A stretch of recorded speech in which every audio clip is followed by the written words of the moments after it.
Hello friends, I am Abdul Ali Khan.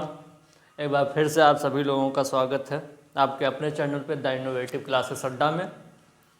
तो हम लोग पढ़ रहे थे फार्मास्यूटिकल इनऑर्गेनिक केमिस्ट्री। उसमें एक इंट्रोडक्टरी पार्ट हो गया था गैस्ट्रोइंटेस्टाइनल एजेंट का, जिसमें जीआईटी के बारे में, पूरे जीआईटी ट्रैक्ट के बारे में बताया था। तो उसी में से जो पार्ट में बताया था गैस्ट्रोइंटेस्टाइनल एजेंट में से एसिडिफायर, एंटासिड। तो पहले आज हम लोग स्टार्ट करते हैं एसिडिफायर।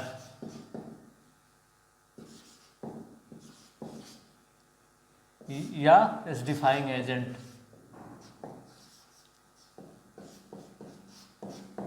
एसिडिफाइंग एजेंट बेसिकली ये है क्या ना, इसमें हम लोगों को पढ़ना यही है। ये एक केमिकल एजेंट होता है जिसमें अमोनियम क्लोराइड एंड HCl होता है। अगर स्टमक के अंदर HCl या उसकी फ्लूइड कम मात्रा में बनती है, एक्लोराइडिया या हाइपोक्लोराइडिया कहते हैं जिसे, अगर वो कम है तो उसी को फुलफ़िल करने के लिए, उसी को बढ़ाने के लिए, उसी को मैनेज करने के लिए हम लोग यूज करते हैं एसिडिफाइंग एजेंट। ठीक है। और इसका ये बेसिकली कितने टाइप्स के होते हैं? ये 4 टाइप्स के होते हैं आपके। ये बेसिकली एसिडिफाइंग एजेंट आपके 4 टाइप्स के होते हैं। गैस्ट्रिक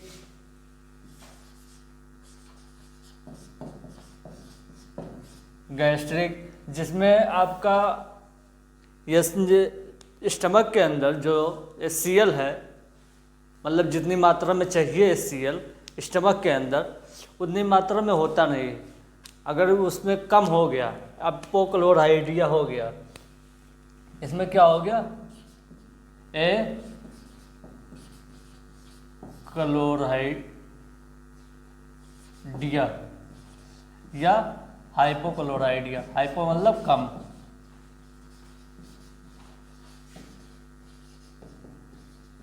अगर ये है तो उसके लिए जो कौन सा यूज करेंगे? एसिडिफाइंग एजेंट गैस्ट्रिक का।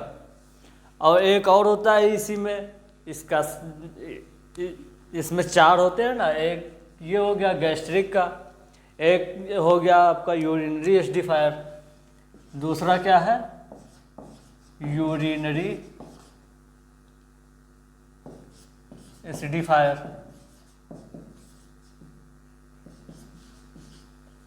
ये गैस्ट्रिक एसिडिफायर है।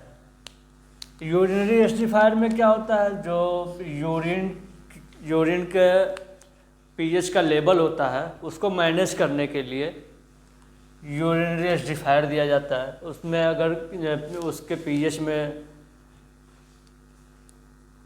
कुछ डिसबैलेंस हो जाए, प्रॉपर सिक्रीशन ना हो पाए प्रॉपर, तो उसके लिए क्या यूज करते हैं? Urinary acidifier. और इसका थर्ड क्या है? Acidifier systemic. थर्ड क्या है? सिस्टमिक यानी जो ब्लड, एज ए एग्जाम्पल ये सिस्टमिक सर्कुलेशन से आता है। जैसे सिस्टमिक सर्कुलेशन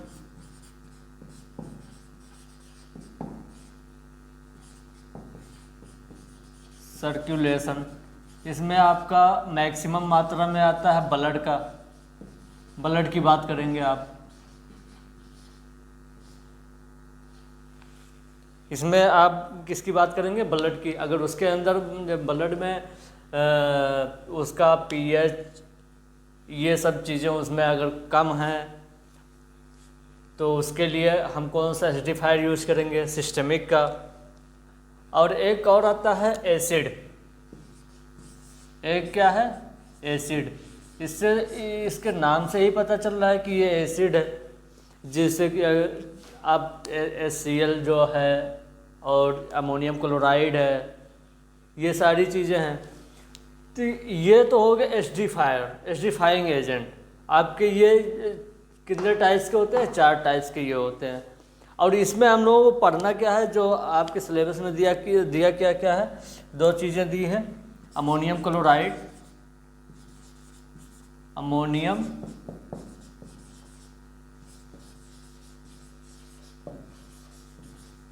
और दूसरा है आपका हाइड्रोक्लोरिक एसिड, हाइड्रोक्लोरिक एसिड। इसका अमोनियम क्लोराइड का हम लोग प्रिपरेशन पढ़ेंगे, इसका यूज पढ़ेंगे, प्रॉपर्टीज़ पढ़ेंगे, ये सब चीज़ें अमोनियम क्लोराइड। और इसका आपका स्टार बना है तो इसका मतलब क्या पढ़ना है इसको मतलब इसकी पूरी प्रॉपर्टीज आपको पढ़नी है। इसका एस से भी पढ़ना है आपका। लिमिट टेस्ट इसका आपको प्रैक्टिकल में कराया जाएगा कॉलेज में। लिमिट टेस्ट मतलब जिस केमिकल पे आपका ये लगा है स्टार, ये समझिए उसका लिमिट टेस्ट होना ही है। तो इस पे अमोनियम क्लोराइड पे लगा है तो इसका मतलब इसका आपको प्रैक्टिकल करना होगा। अमोनियम क्लोराइड का हाइड्रोक्लोरिक एसिड, इसका हम लोग प्रिपरेशन पढ़ेंगे, सिंथेसिस, प्रॉपर्टीज़, ये सब इसकी पढ़ेंगे। तो ये तो आपका हो गया एसिडिफाइंग एजेंट। अब इसमें जो 2 चीज़ें हैं, अमोनियम क्लोराइड एंड ये हाइड्रोक्लोरिक एसिड, ये दोनों भी देख लेते हैं, ठीक है। तो ये रहा आपका फ्रेंड अमोनियम क्लोराइड। इसका मॉलिक्यूलर वेट कितना होता है? 53। मॉलिक्यूलर वेट कितना होगा? 53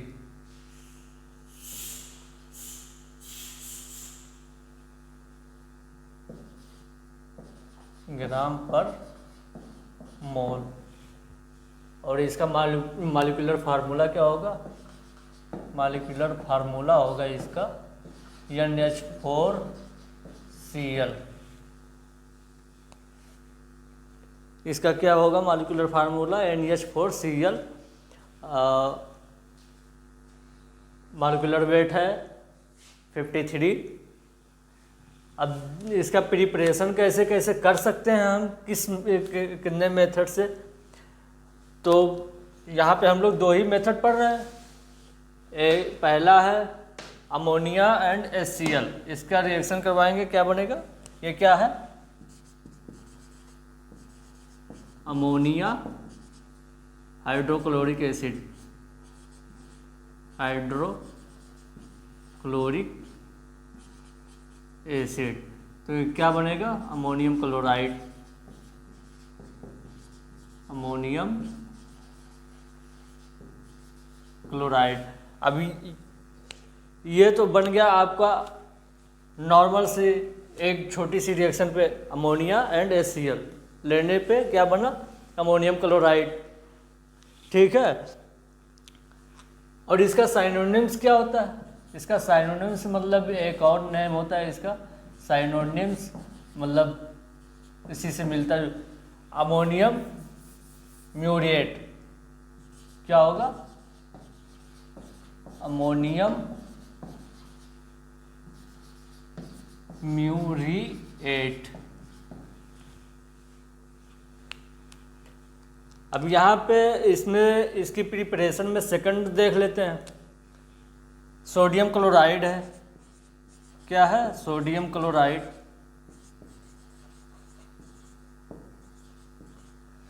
ये क्या है? अमोनियम सल्फेट है।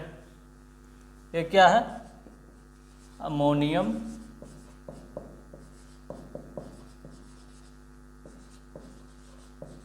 अमोनियम सल्फेट है ये। इसका रिएक्शन करवाने पे हमको क्या मिलेगा? ये इंटरमीडिएट एक मिला, क्या?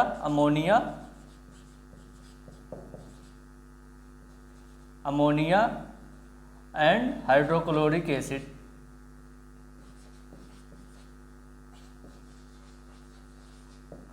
Chloric acid. और यहाँ पे क्या है? सोडियम सल्फेट, सोडियम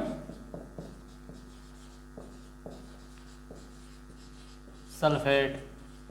अब इस इंटरमीडिएट से हमें क्या लेना है, यहाँ से उठाएंगे अमोनिया, यहाँ से उठाएंगे HCl, इस फिर इन दोनों को रिएक्शन करवाएंगे एक साथ, तब हमें जाके क्या मिलेगा, अमोनियम क्लोराइड। ये सेकंड वाला कितने स्टेप का है, ये 2 स्टेप का है। मतलब पहले स्टेप में तो आपका अमोनिया एंड हाइड्रोक्लोरिक एसिड और सोडियम सल्फेट बना। अब फिर उसी में से, इसी रिएक्शन में से अमोनिया, सेकंड रिएक्शन में अमोनिया एंड हाइड्रोक्लोरिक एसिड, ये दोनों मिलकर क्या बनाएंगे, अमोनियम क्लोराइड। क्या बनाएंगे, अमोनियम क्लोराइड।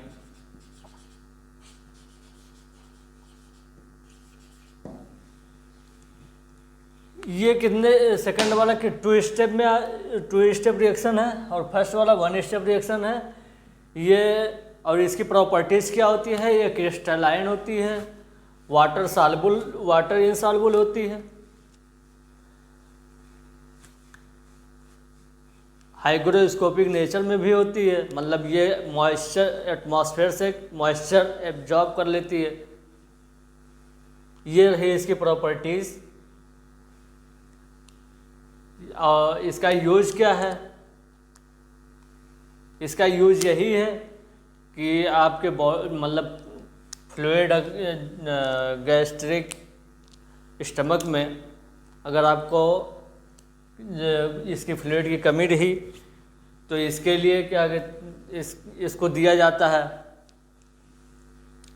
सिस्टमिक एसिडिफायर में भी दिया जाता है, मतलब जैसे ब्लड के लिए। ये सब चीज़ें हैं इसके लिए जो यूज होती है अमोनियम क्लोराइड के लिए। और इस पे तो स्टार लगा है, तो इस पे आप जब प्रैक्टिकल करेंगे तो इसका और मतलब देखने को आपको मिलेगा कि ये किस में सॉल्युबल है, किस में इनसॉल्युबल है। ये सब चीज़ें वहाँ पे आप अच्छे से देख पाएंगे। तो यही कॉमन सी चीज़ें, छोटी सी चीज़ें थी। अब इसके बाद हम लोग देख लेते हैं हाइड्रोक्लोरिक एसिड।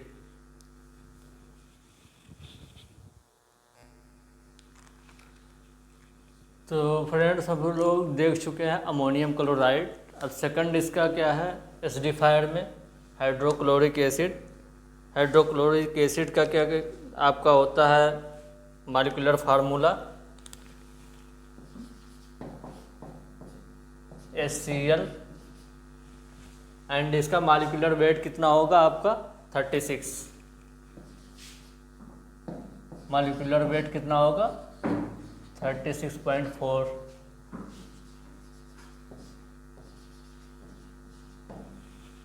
यूनिट को ध्यान में रखिएगा, यूनिट हमेशा ध्यान से लगाइएगा।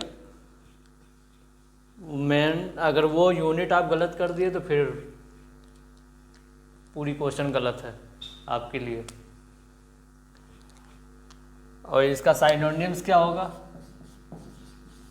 साइनोनिम्स इसका आपका आएगा म्यूरिएट एसिड, म्यूरिएट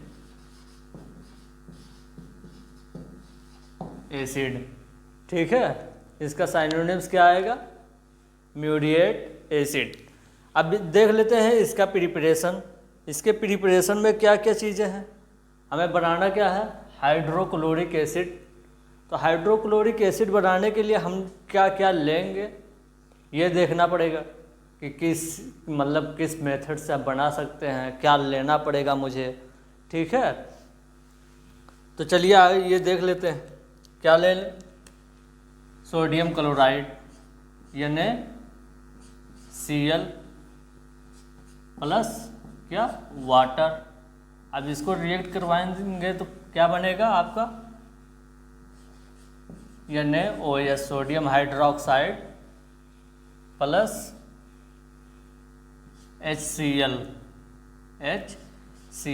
ये HCl ऐसे ही डायरेक्ट नहीं बन जाएगा, इसमें क्या पहले बनेगा, हाइड्रोजन और क्या बनेगा, क्लोरीन। फिर ये दोनों कंबाइंड होंगे, क्या बनाएंगे, HCl। पहले स्टेप में आपको यह बनेगा, फिर दूसरे स्टेप में ये बनेगा आपका HCl। ये रहा आपका पहला स्टेप, ये रहा आपका दूसरा स्टेप। स्टेप 1, फिर अगेन यही बनेगा स्टेप 2 में। ठीक है। और क्या क्या लिए थे हम लोग? Sodium chloride. क्या है ये? Sodium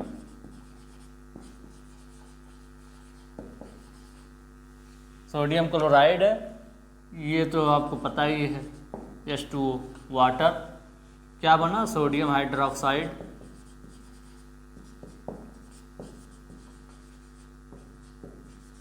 and hydrochloric acid.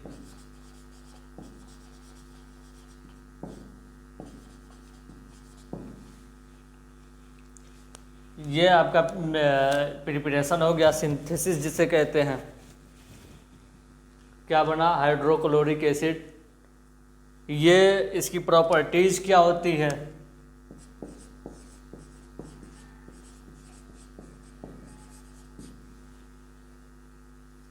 इसकी प्रॉपर्टीज क्या होती है इस हाइड्रोक्लोरिक एसिड का? ये कलरलेस होता है, फ्यूमिंग एजेंट है, और पंजेंट इसका ऑर्डर जो होता है, मतलब ये स्मेल करेंगे तो आपको एक पंजेंट सी स्मेल आएगी इसमें। और ये सालबुल होता है किसमें? वाटर में एंड अल्कोहल में, दोनों में सॉल्युबल हो जाता है। और इसको यूज क्या करना है? इसको यूज करने के लिए स्टमक में HCl की जो एसिड का लेवल है उसको मेंटेन करने के लिए यूज किया जाता है। तो आपका ये रहा एसिडिफाइंग एजेंट। तो आई होप कि ये एसिडिफायर एंड एसिडिफाइंग एजेंट आपको ammonium chloride and hydrochloric acid ये समझ में आ गया होगा। ठीक है, ये इसको नोट डाउन कर लीजिएगा। यही रिएक्शन, मतलब इस रिएक्शन को अगर आप लिखते हैं तो इसका जो थ्योरी पोर्शन है आप इसको बना के लिख सकते हैं। Sodium chloride react with water and then form with sodium hydroxide and hydrochloric acid. ये सब चीज़ें तो आप खुद से अपने वर्ड में लिख लेंगे। जो मैं बताया हूँ उसको ध्यान से सुन के इसके प्रॉपर्टीज़ के बारे में उसको लिख सकते हैं। और यूज जो बताया हूँ वो भी क्या कहते हैं, जो बोला हूँ जुबान से वो लिख सकते हैं। जब वो एक नोट्स खुद का बनाएंगे, अपना नोट्स बनाएंगे जब, तो वो और अच्छी तरीके से समझ में आएगा। और ये पढ़ते रहिए, नोट्स बनाते रहिए, तभी आपको समझ में आएगा। और यही नोट्स आपको एग्ज़ाम के दौरान फ़ायदा देगा। किसी का दिया हुआ नोट्स आपको मिल जाए, आप पढ़ लें तो ठीक है, उसमें आपको बहुत ही मेहनत करना पड़ेगा एग्ज़ाम के दौरान समझने के लिए। अगर आप खुद से बनाए हैं, लिखे हैं खुद से, तो उसको समझने में भी आसानी होगी। और बहुत सारी चीज़ें ऐसी हैं कि जो आप राइट करते हैं, लिखते हैं ना, तो वो आपके जहन में बैठता हुआ चला जाता है कि हाँ मैं ये चीज़ लिखा था और इस तरह से लिखा था। और ये चीज़ें एग्ज़ाम के दौरान छोटी छोटी चीज़ें याद आती रहती हैं। ठीक है, तो इसीलिए मैं कहूँगा कि आप अपना खुद का नोट्स बनाएं, किसी के नोट्स पर डिपेंड मत होइए। अगर आप खुद का नोट्स बनाएंगे तो आपके लिए और बेहतर होगा, आपको समझने में आसानी होगी। ठीक है, और कोई क्या पढ़ाता है क्या नहीं पढ़ाता उससे मत जाइए। आप वहाँ से कौन सा कंटेंट उठाते हैं, कितना लेते हैं, ये मायने करता है। ठीक है, वो किसी को भी जज करने की ज़रूरत आपको नहीं है, ये अथॉरिटी आपकी नहीं है। आपको अगर वहाँ से इल्म लेनी है तो वो लीजिए, लेकिन इसे किसी के बारे में जजमेंटल मत बनिए। जजमेंटल बनने का पर्पज़ ये है, मतलब एज द सेंस कहने का ये है कि आप किसी को जज नहीं कर सकते कि ये खराब पढ़ा रहा है या अच्छा पढ़ा रहा है। आपको पढ़ना है, आपको वहाँ से क्या मिल रहा है क्या नहीं मिल रहा है। आपको लग रहा है कि ये चीज़ें मेरी पढ़ी हुई है तो ठीक है, आपका पढ़ा हुआ होगा, लेकिन ऐसा भी हो सकता है कि वो वहाँ पे कोई ऐसी पॉइंट बता दे जो आप कभी नहीं पढ़े हों। ए फॉर एप्पल होता है, लेकिन इससे हो ना सकता हो कि वही टीचर, दूसरा टीचर जो आए ए फॉर कुछ और बता दी जाए। तो एक वर्ड की मीनिंग बहुत सारी होती है, तो उसको बताने का तरीका अलग अलग होता है, ठीक है। और वो आपको समझना है कि हमें कौन सी लैंग्वेज में समझ में आती है, कौन सा वर्ड हमें इजी तरीके आसानी से समझ में आ जाती है। तो इन सब चीज़ों का ध्यान रखिए। और पहली बात, किसी को जज करने की कोशिश भी मत कीजिए। उसको पढ़ना है, आपको वहाँ से क्या मिल रहा है, छोटी सी चीज़ें मिल रही है, उसके लिए भी आप उसके लिए शुक्रिया अदा कीजिए कि हाँ मुझे इन चीज़ों के बारे में कम से कम पता तो चला। अगर ये ज़्यादा नहीं, थोड़ी एक पॉइंट पता चलती है, उसके लिए भी शुक्रिया अदा कीजिए। क्योंकि जब आप ना शुक्रिया अदा करेंगे ना, तो फिर आपको ओवर कॉन्फिडेंस आने लगेगा। अब जब ओवर कॉन्फिडेंस आने लगेगा तो आप बेसिकली आप पढ़ोगे नहीं, आप उस चीज़ को समझोगे नहीं, वैल्यू को समझोगे नहीं, क्योंकि आपको लगेगा कि हाँ मुझे हर चीज़ आता है। ऐसा नहीं होता, किसी को कुछ भी नहीं आता, ठीक है। तो आप लोग पढ़ते रहिए, मेहनत करते रहिए। जय हिंद, जय भारत।